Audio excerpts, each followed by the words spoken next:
So this is fun. We get to talk about psychedelics at a tech conference. Yeah, thank you. Woo! This is a lot of fun, right? Psychedelics are a technology themselves. And so I'm excited to share a couple things with you about them today. So just as a note, I don't have a clicker, so the slides might be a bit off in terms of my talk. So just do your best to stick with me, and I'll try to weave you with me as I share my story. Now I have a clicker. Thank you. So this morning, I took a low dose of a psychoactive substance. The substance is non-toxic, it's non-addictive, and it likely triggers neurogenesis and shows potential for neuroplasticity. This morning, I took a microdose of LSD. Now, how many of you have heard about microdosing before today? By a show of hands. And how many of you have tried microdosing yourself? Good. So there's lots to share here, and I can't wait to bring you along with this. So my journey begins with June 2015, when I started microdosing. I grew up in a fairly conservative home in a place called Holland in Michigan. There's windmills and tulips and wooden shoes, all these really great Dutch things. And when I grew up in that home, I grew up in a conservative environment. And so it was difficult for me to have a sense of being in touch with who I was. So I started to get interested in cannabis, and I started to get interested in other illegal drugs. And through that process, I began to discover that there was something to these things. So in June 2015, I started microdosing. Now, since that point in time, over the last 18 months, my life has changed dramatically. So before I began microdosing, I often struggled in social situations, both personal and public. I had an issue with vulnerability, and it was difficult for me to connect with other people. Now, in my professional work environment, I had issues with procrastination and creative resistance. It was challenging for me to really execute well on projects. I could get them done, but they weren't to the level of excellence that I wanted. Since I started microdosing, just to give you an overview of how my life has changed, I was able to build and run an online business and remove myself from the day-to-day operations. With my free time, I started The Third Wave, which is a website about psychedelic information and community. And through that process of building the website, I've been fortunate enough to talk to reporters at NOS, the New York Times, The Economist, and the Financial Times. Now, The Third Wave has really capitalized on this phenomenon of microdosing. So microdosing first came to be in March 2015 when Dr. Jim Fadiman was on the Tim Ferriss podcast. And this is when we started to see all these articles come out in Silicon Valley. Now, microdosing has been going on for quite a long time in Silicon Valley, really since the 1960s, the second wave of psychedelics. So the first wave of psychedelics was indigenous use across the world for thousands of years. The second wave was the reintroduction of psychedelics to Western society in the 1960s. Now, that reintroduction of psychedelics helped to inspire the ecological movement, the feminist movement, the civil rights movement. But it didn't go so well because it was perceived as the other. It was the counterculture. And for that reason, there was a cultural backlash. Now, we had the science that told us that psychedelics were effective at treating a myriad of mental health issues. And that's where the story begins with the third wave. There's a psychedelic renaissance going on right now. We know that psychedelics are effective at treating PTSD and depression, addiction, alcoholism. And we also know that, more importantly, for this crowd, that psychedelics are helpful for things like creativity and personal development. So what is Microdosing. Microdosing is the consumption of a low dose of a psychedelic, typically LSD or psilocybin mushrooms, on a 2-time-per-week basis for 1 month or longer. Microdosing isn't just taking a small amount of psychedelic once. It's about a protocol. It's about a regimen. It's about committing to the process of letting your experience develop. The self-reported benefits include increased creativity, better focus, more engagement in relationships. There's a sense of presence, a sense of being here, right now, not in the past, not in the future, but here. And patience. It's my belief that microdosing will change the cultural perception of psychedelics. And this is what our focus has been at the third wave, because the third wave is about the reintegration of psychedelics into a global society for specific purposes and benefits and utilities. It's based in science, it's based in rational evidence, and it's helping people live better lives. Now, we don't have a lot of hard, rigorous science yet on microdosing exactly. The Beckley Foundation is working with Imperial College in London. They're crowdfunding $1 million right now to start the first microdosing LSD for cognitive function study. They'll do fMRI scans and test creativity like that, but we don't know yet. What we do know from the research is psychedelics do a number of things with the serotonin system and the default mode network, neither of which I'll really get into. But basically what that means is it's helping you be more present in the moment when you take a psychedelic. So what does this mean then for leadership? What does this mean from a professional perspective? What does this mean for people who are trying to be leaders of organizations in a business world that's becoming increasingly chaotic and complex? With microdosing, because of its effect on the brain, we know it helps with unlearning and relearning. We know it helps with something called adaptability. And leaders in the 21st century must be adaptable. They must be able to form a coherent vision of the future. They must be able to piece together disparate parts and pieces of information to form more accurate models of where the world is going.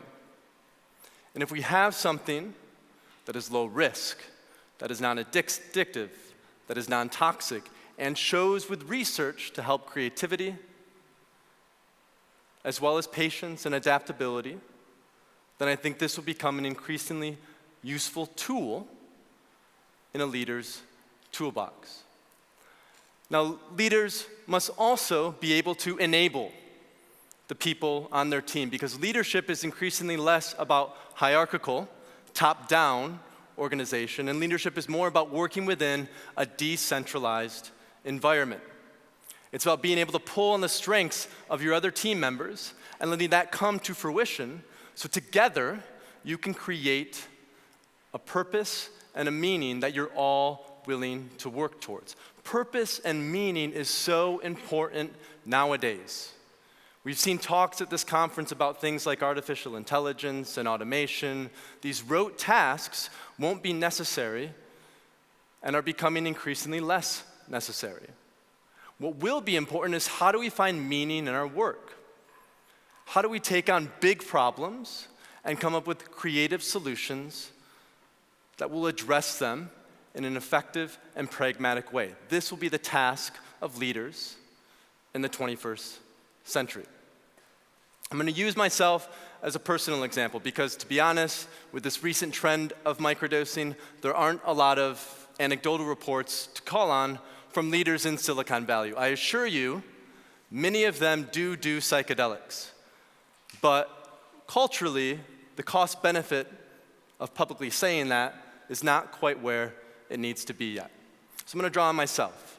With the online teaching business that I first built, I managed 8 to 10 teachers. And when I was within this microdosing routine, it was much easier for me to be patient whenever I received constructive feedback about the way that I was encouraging my team or about the way that I was creating curriculum. The ego wasn't as present.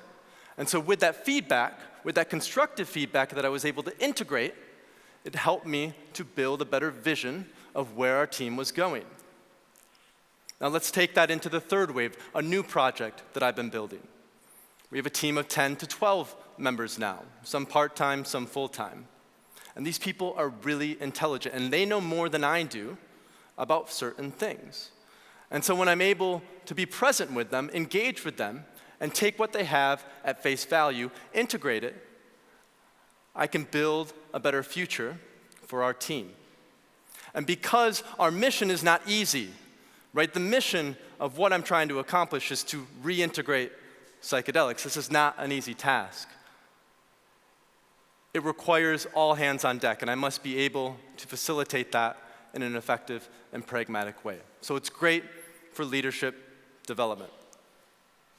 But it's also great for flow states. How many of you are familiar with flow states? So flow is a concept from positive psychology. It was coined in the early 90s, and it's about this sense of being in the zone. In the zone, present, in the moment. Psychedelics, microdosing can do this. Sex does this. Extreme sports do this. Being really engaged and focused and dedicated on a project that you really love does this. So this sense of flow, this sense of being in the zone is when time dissipates, where you're there and you're present. You don't get distracted by Facebook. You don't get distracted by, the app going off on your phone. Literally, time disappears. And this is happening because when you take a microdose, it's disrupting the default mode network, which I mentioned before. The default mode network is when you're not engaged in an activity. It's like when you're daydreaming. And sometimes you think about the past, and sometimes you think about the future. And we know that when that default mode network is hyper-connected, that's linked to depression. And of course, depression is linked to a fixation on the past. And if we're fixated on the past, we can't be present. We can't access these flow states. They're more difficult to achieve. So if we can take something that helps us to achieve that on demand, then all of a sudden, not only is it helpful for things like depression, but it's also helpful for being as effective and efficient as possible. The whole point of technology is to do less work. There's a narrative that still circulates that ties hustle to success, and of course, success to financial wealth. And I think one of the keys to building a better business future is to break that narrative. The concept of wealth is being redefined in front of our eyes. Wealth is not just about numbers in a bank account anymore. Wealth is about experiences. Wealth is about enjoyment. Wealth is about presence. And this is, as I emphasized before, this is incredibly important in a world where rote tasks are being eliminated, and we need to find purpose and meaning in the work that we do. So I'm going to draw on a couple. Sorry, this is the first time that I've actually gone through this slide, so be patient, please. This is an anecdotal report. It comes from Jim Fadiman's book, The Psychedelic Explorer's Guide. In that book, Jim had a chapter 16, that gave 7 to 10 anecdotal reports about microdosing.